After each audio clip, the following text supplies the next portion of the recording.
أعوذ بالله من الشيطان الرجيم. بسم الله الرحمن الرحيم.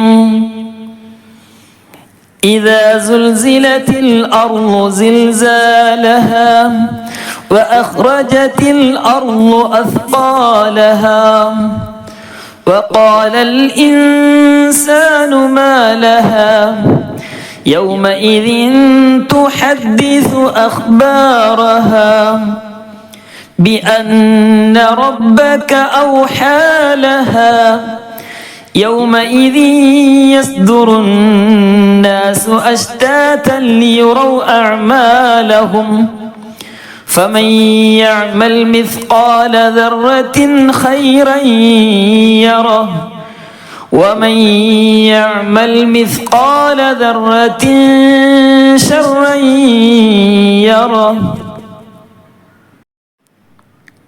പ്രിയമുള്ളവരെ, നാം കേട്ടത് സൂറത്തു സൽസലയാണ്. ഇദാ സുൽസിലത്ത് സൂറത്താണ്.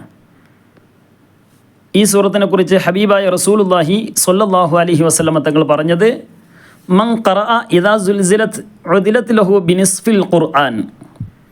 ഒരാൾ ഇദാ സുൽസിലത്ത് സൂറത്ത് ഓതുകയാണെങ്കിൽ അത് വിശുദ്ധ ഖുർആനിൻ്റെ പകുതി ഓതിയതുപോലെയാണെന്ന് സയ്യിദുനാ റസൂലുള്ളാഹി സ്വല്ലല്ലാഹു അലൈഹി വസല്ലമ തങ്ങൾ നമ്മെ പഠിപ്പിച്ചു. സൂറത്തുൽ ഇഖ്ലാസ് ഖുൽ ഹുവല്ലാഹു അഹദ് സൂറത്തിനെ കുറിച്ച് മുത്തുനബി പറഞ്ഞത് സുലുസുൽ ഖുർആൻ, 1/3 എന്നുള്ളതാണ്. നമ്മൾ സാധാരണ എപ്പോഴും ഫാത്തിഹക്ക് വിളിക്കുമ്പോൾ 3 ഇഖ്ലാസ് ഓതാനുള്ള കാരണം അത് സുലുസുൽ ഖുർആൻ ആയതുകൊണ്ടാണ്. അപ്പോൾ അത് 3 പ്രാവശ്യം ഓതിയാൽ 1 പ്രാവശ്യം ഖത്മ് തീർത്തതുപോലെയാണ്. അപ്പോൾ അതേപോലെ ഇദാ സുൽസിലത്ത് സൂറത്ത് ഒരാൾ 1 പ്രാവശ്യം ഓതിയാൽ വിശുദ്ധ ഖുർആൻ്റെ പകുതി ഓതിയതുപോലെയും 2 പ്രാവശ്യം ഓതുകയാണെങ്കിൽ 1 പ്രാവശ്യം ഖത്മ് തീർത്തതുപോലെയാവുമെന്ന് ഹബീബായ റസൂലുള്ളാഹി സ്വല്ലല്ലാഹു അലൈഹി വസല്ലം തങ്ങൾ നമ്മെ പഠിപ്പിച്ചിട്ടുണ്ട്. വേറൊരു ഹദീസിലുണ്ട്, ഉദിലത് ലഹു ബി റുബഇൽ ഖുർആൻ. ഉദിലത് ലഹു ബി റുബഇൽ ഖുർആൻ, ഖുർആനിൻ്റെ 1/4 എന്നുള്ളതാണ്. അപ്പോൾ അങ്ങനെയാവുമ്പോൾ 4 പ്രാവശ്യം ഒരാൾ ഇദാ സുൽസിലത്ത് സൂറത്ത് ഓതുകയാണെങ്കിൽ 1 പ്രാവശ്യം ഖത്മ് തീർത്തതുപോലെയാവുമെന്ന് സയ്യിദുനാ റസൂലുള്ളാഹി സ്വല്ലല്ലാഹു അലൈഹി വസല്ലം തങ്ങൾ നമ്മെ പഠിപ്പിച്ചതാണ്. ഇൻഷാ അല്ലാഹ് ഈ സൂറത്ത് നാം നിത്യവും പാരായണം ചെയ്യുന്നവരായിട്ട് മാറണം. പാരായണം ചെയ്യുമ്പോൾ അതിൻ്റെ നിയമങ്ങളും മറ്റുള്ള കാര്യങ്ങളൊക്കെ നമ്മൾ ശ്രദ്ധിക്കുകയും ചെയ്യണം.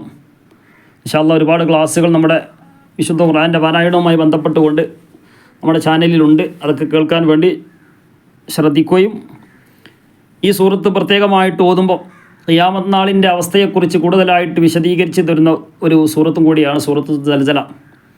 അപ്പോൾ അതിൻ്റേതായ ആ ഒരു അവസ്ഥയൊക്കെ നാം ചിന്തിച്ചുകൊണ്ടായിരിക്കണം പാരായണം ചെയ്യേണ്ടതും. ഈ സൂറത്തൊക്കെ നാം അറിയേണ്ട രൂപത്തിൽ അറിയുകയാണെങ്കിൽ പിന്നെ ആ ഒരു മനുഷ്യന് ജീവിതത്തിൽ ചിരിക്കാൻ സാധിക്കുകയില്ല. എങ്കിലും അള്ളാഹുവിൻ്റെ റഹ്മത്ത് നമുക്ക് കിട്ടുമെന്ന ആ ഒരു പ്രതീക്ഷയോടുകൂടെ ആയിരിക്കണം നമ്മുടെയൊക്കെ ജീവിതം മുന്നോട്ട് കൊണ്ടുപോകേണ്ടത്. അള്ളാഹു സുബ്ഹാനഹു വ തആല അവൻ്റെ കാരുണ്യം ചൊരിയുന്നവരിൽ നമ്മെ നമ്മോട് ബന്ധപ്പെട്ട എല്ലാവരെയും ഉൾപ്പെടുത്തി അനുഗ്രഹിക്കുമാറാകട്ടെ.